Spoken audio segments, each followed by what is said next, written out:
The massive council chamber buzzed with hundreds of alien voices as Commander Lee Soo-jin walked through the towering doors. She had dreamed of this moment for years, but not like this. The holographic projectors in the center of the room displayed Earth's newest warships, and every alien in sight was laughing. Soo-jin's boots clicked against the smooth floor as she made her way to the small human section. Around her, creatures from 12 different worlds pointed at the images with tentacles, claws, and appendages she couldn't even name. Their translators filled the air with mocking comments in dozens of languages. "Look at those ugly metal boxes," chittered an insect-like being from the Zephyr colonies. "Do they actually think those things can fight?" The Vorthan representative, a tall blue creature with 6 arms, gestured dramatically at the hologram. "These humans and their primitive fusion engines, it's like watching children play with toys." His voice boomed across the chamber, drawing more laughter. Soo-jin clenched her fists but kept walking. She had seen this coming. When Earth first made contact with the Galactic Council 3 months ago, the excitement back home was incredible. Humanity finally had proof they weren't alone. But that excitement quickly turned sour when the aliens saw what Earth considered its finest military achievements. The human warships looked nothing like the sleek alien vessels floating gracefully. Outside the station, Earth's ships were boxy, covered in thick armor plating, and powered by what the aliens called ancient fusion technology. Where alien ships glowed with mysterious energy fields, human ships had gun turrets and missile pods bolted to their hulls. "Commander Soo-jin," called out Ambassador Veltar from the Hegemony, the most powerful alien faction. "Please join us. We were just discussing your people's interesting approach to spacecraft design." More laughter rippled through the chamber. Soo-jin straightened her uniform and walked to the center platform. She had been Earth's top military strategist for 15 years, but standing among these advanced beings made her feel like a child showing off finger paintings. "Your ships are certainly unique," continued Veltar, his 4 eyes twinkling with amusement. "Tell me, do humans still use chemical explosives in their weapons?" "We do," Soo-jin replied calmly, though her cheeks burned with embarrassment. This brought fresh waves of alien chatter. A floating creature that looked like a jellyfish with crystals growing from its body spoke up. "How wonderfully primitive. Our energy weapons haven't used physical projectiles in over 1,000 years."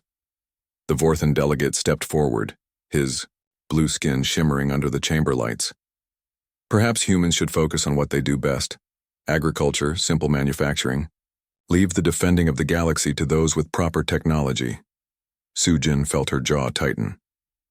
"With respect, Ambassador, humans have been fighting wars for thousands of years. We know something about combat. Fighting each other with sticks and stones doesn't count," laughed a reptilian being from the outer systems. "Real warfare requires advanced energy matrices, quantum shielding, antimatter weapons. Your people are still playing with gunpowder." The chamber erupted in more laughter. Soo-jin stood there, surrounded by beings who saw humanity as nothing more than amusing barbarians. They had invited Earth to join the Galactic Council as observers, but it was clear they considered humans too primitive for anything important. What none of these laughing aliens knew was the datapad hidden in Soo-jin's jacket. 3 days ago, Earth's deep space monitoring stations had detected something that made her blood run cold. Energy signatures unlike anything in their databases were moving toward the galaxy's inhabited sectors.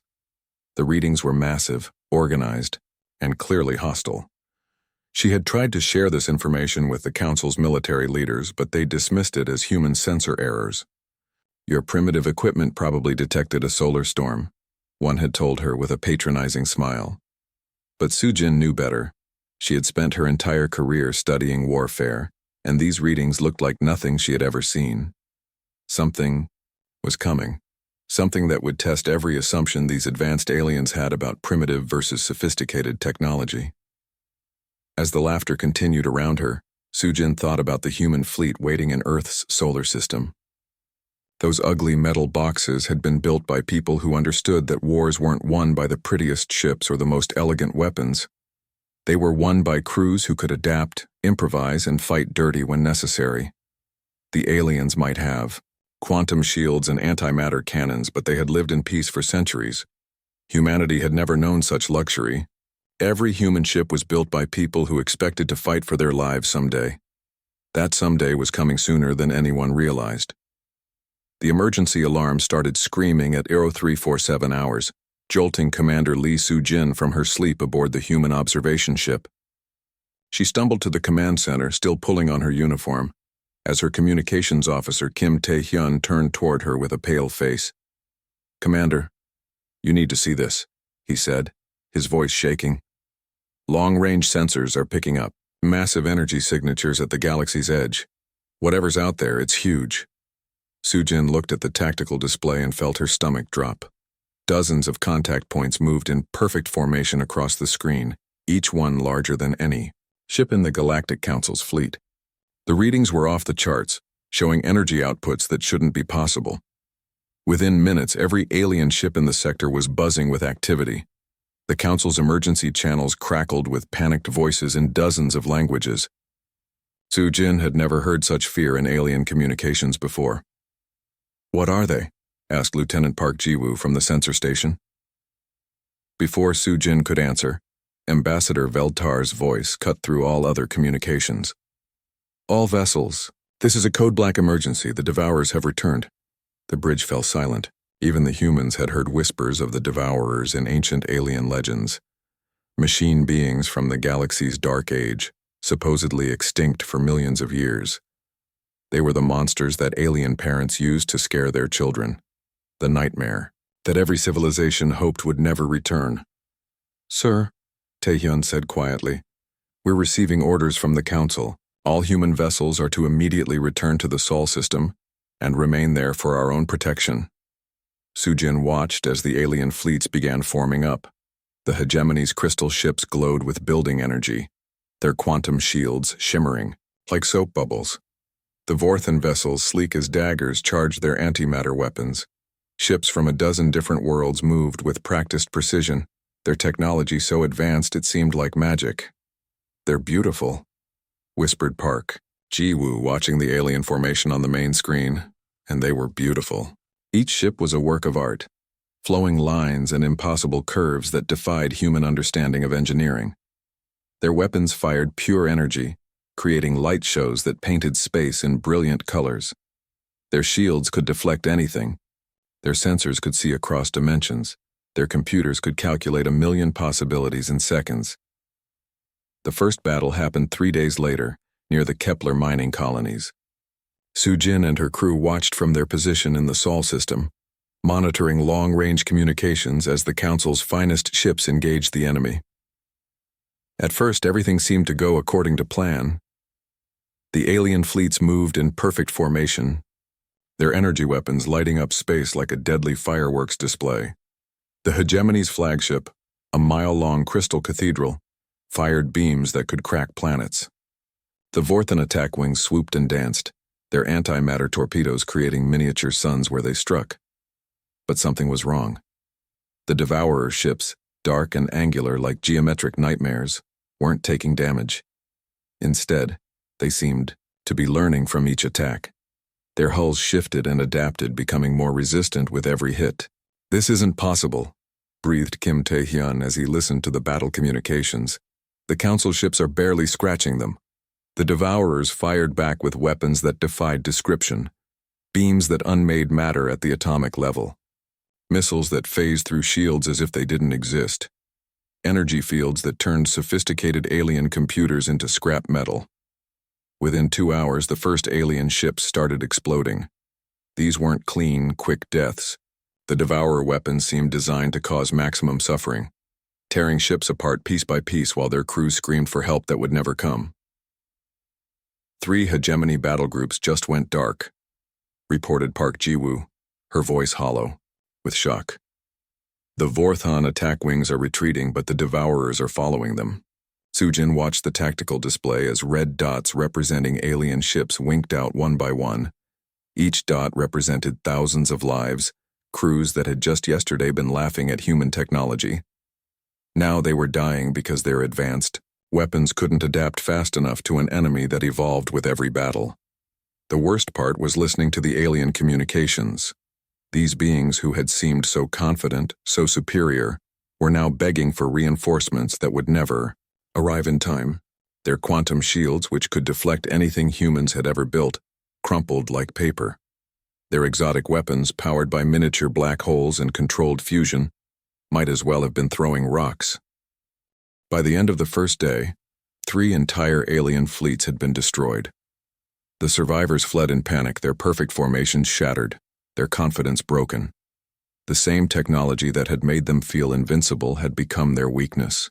Their ships were too complex, too dependent on systems that the Devourers could turn against them. The galaxy's greatest military forces, the ones who had dismissed human weapons as primitive toys, were running for their lives from an enemy that treated their advanced technology like a joke. And the Devourers were just getting started. Admiral Park Min-ho stood on the bridge of the UES Incheon, staring at the emergency transmission from the Galactic Council. The message was clear. All human ships were to remain in the Sol system while the real military forces handled the Devourer threat. He crushed the datapad in his weathered hands.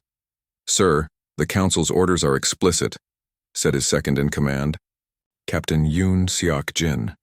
"We're supposed to stay put and let them handle this." Min-ho looked out at the human fleet assembled around them. 57 ships, each one built in Earth's orbital shipyards by people who understood that war wasn't a game.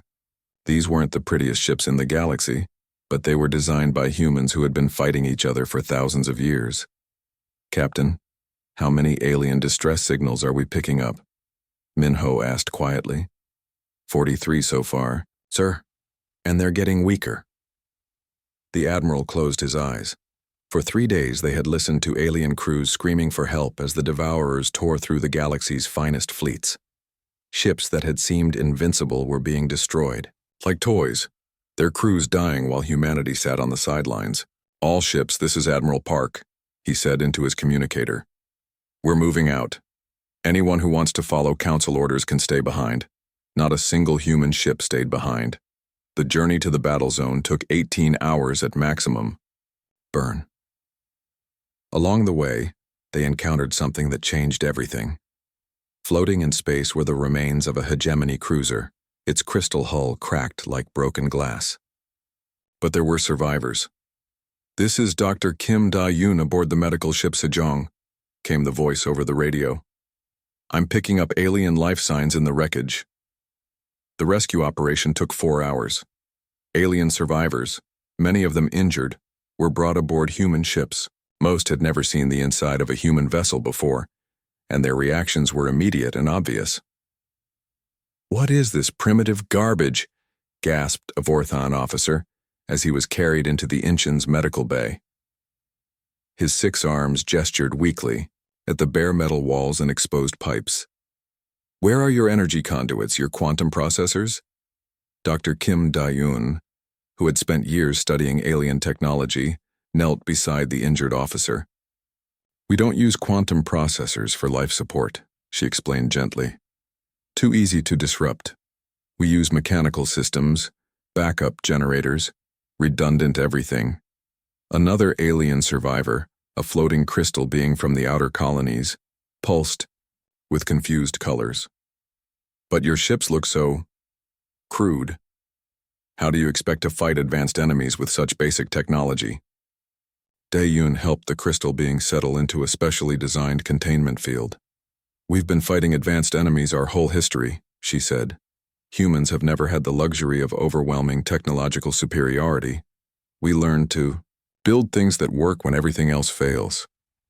As the human fleet approached the Devourer formation, the aliens aboard were stunned by what they saw. The human ships began to transform.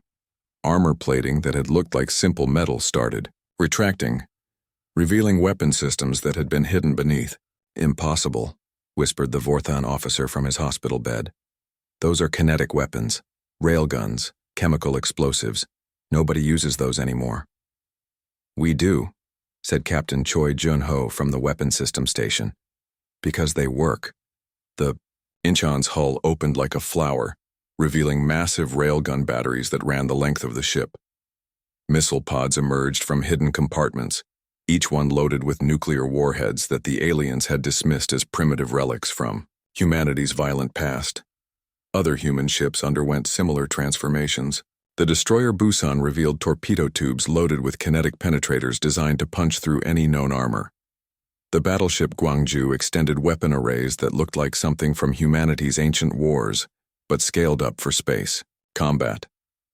"Your weapons are thousands of years old," said the crystal being, its colors shifting to patterns that indicated confusion and fear. "Exactly," replied Dr. Dayun with a small smile.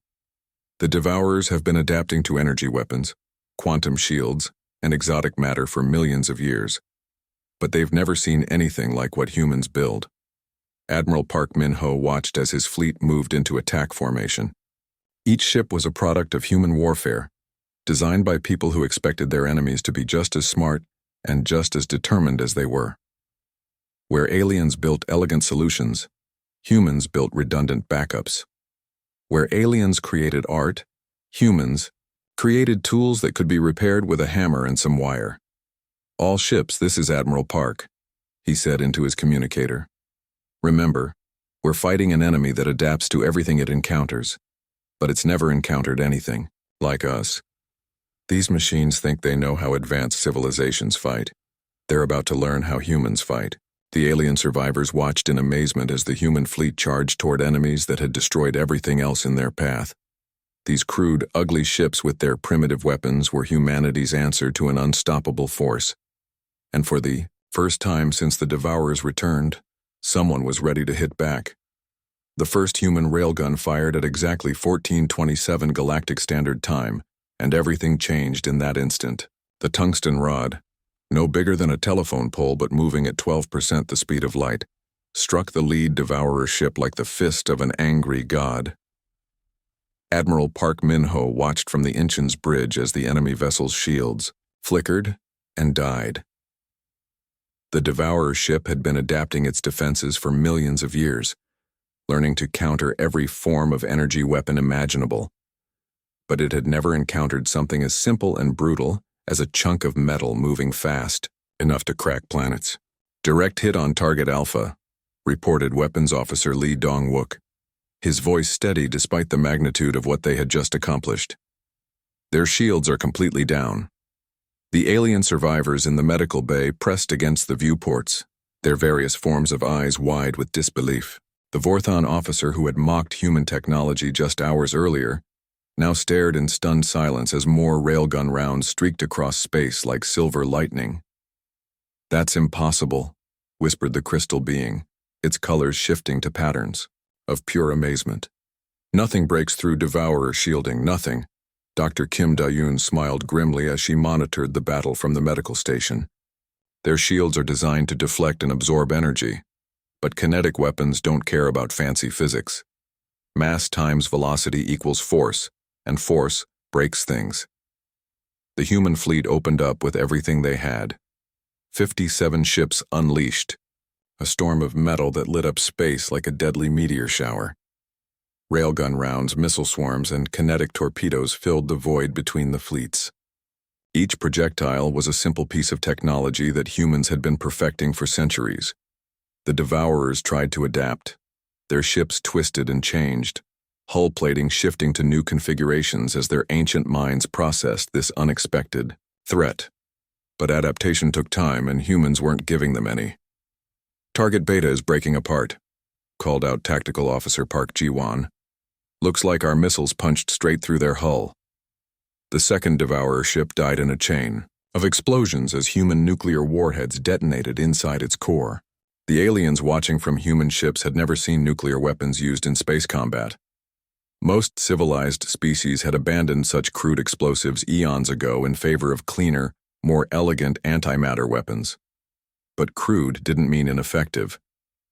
The nuclear fires burned through the Devourer ship's interior, destroying systems that had survived for millions of years. "All boarding teams prepare for assault," announced Captain Choi Jun-seo over the fleet communications. His ship, the destroyer Daegu, was already moving toward a damaged Devourer vessel that was venting atmosphere through massive hull breaches. The alien survivors couldn't believe what they were hearing. "Boarding actions?" gasped the Vorthon officer. "Against Devourers, that's suicide. But Captain Choi had spent 15 years in the Korean Marine Corps before joining the space fleet. He understood something that the aliens had forgotten during their long peace. Sometimes you had to get close and personal to finish a job. The Daigu's docking tubes extended toward the crippled Devourer ship like metal tentacles. Inside the tubes, 30 human Marines checked their equipment one final time. Body armor that looked medieval compared to alien personal shields. Assault rifles that fired simple metal bullets. Explosive charges that could have been built in any Earth factory.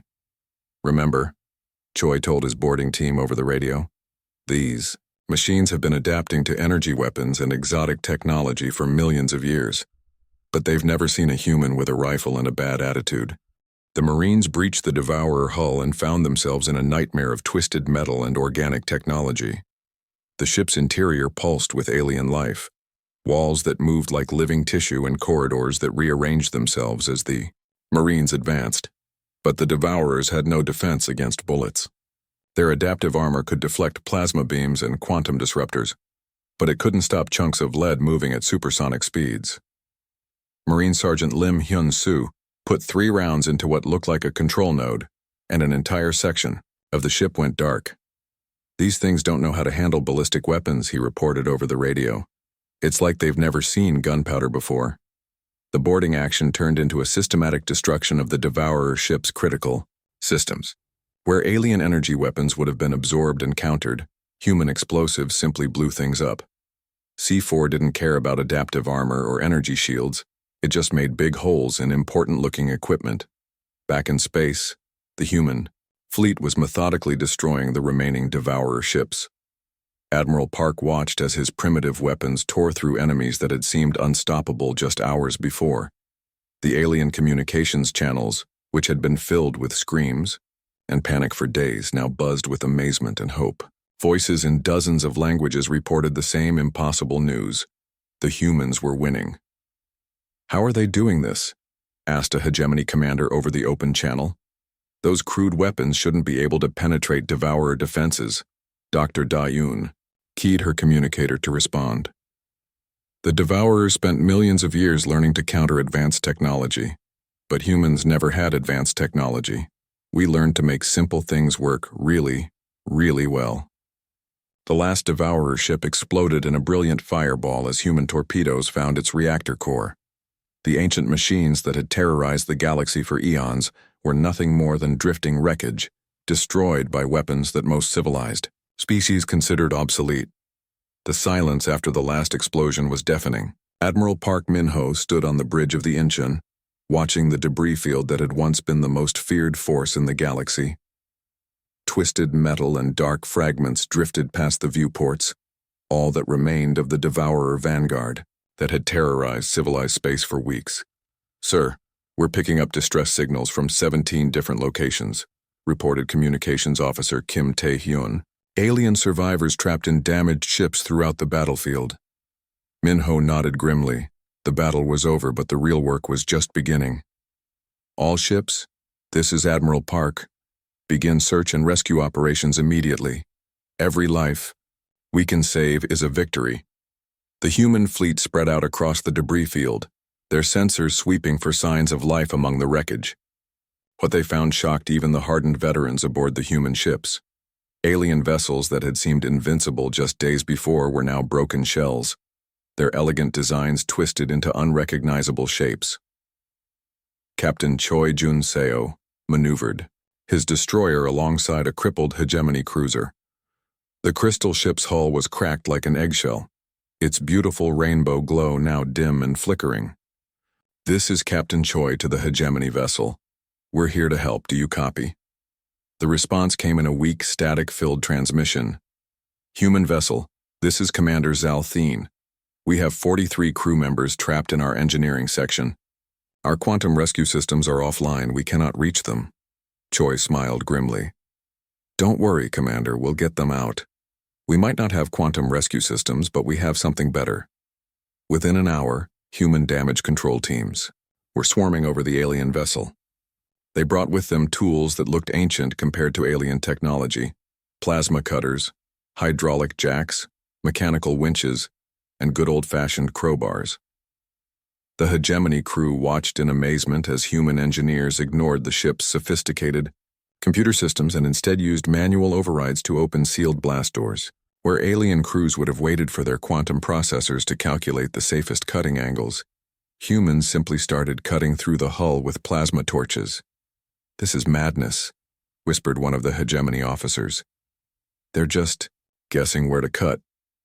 Chief Engineer Park So-young overheard the comment as she directed her team. "We're not guessing," she said, wiping sweat from her forehead. "We're using experience. When you've been fixing broken ships for 300 years, you learn to see what needs fixing." The human rescue operation was unlike anything the aliens had ever witnessed. Instead of relying on sensors and computer analysis, the human teams used their eyes and hands to assess damage. They could tell by the sound of stressed metal where a hull was about to fail. They knew by the smell of burning components which systems were about to explode. "Section 7 is clear," reported damage. Control Specialist Lee Min-jung over the radio. "Moving to Section 8, bringing out 6 survivors." One by one, the trapped alien crew members were pulled from the wreckage. Many were injured, some were unconscious, but all were alive. The human medical teams worked around the clock, using techniques that combined human field medicine with alien physiology knowledge. Dr. Kim Da-yoon found herself treating species she had only read about in textbooks.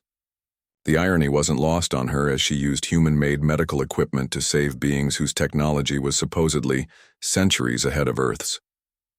"Your methods are so primitive," said a wounded Vorthon officer as Da-yoon bandaged his injured arm. "But they work." "Sometimes primitive is exactly what you need," Da-yoon replied.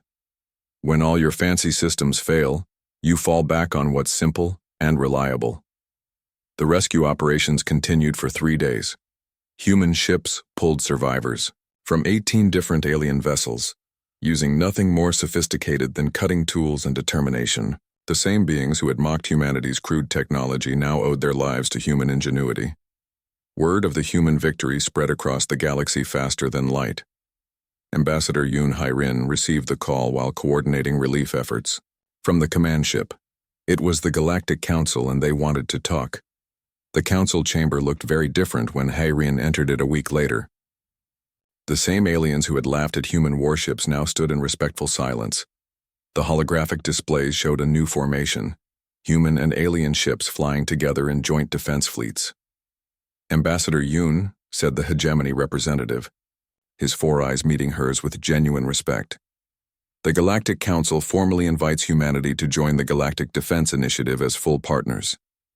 The chamber erupted in applause, but it was different from the mocking laughter Hai-rin had heard before.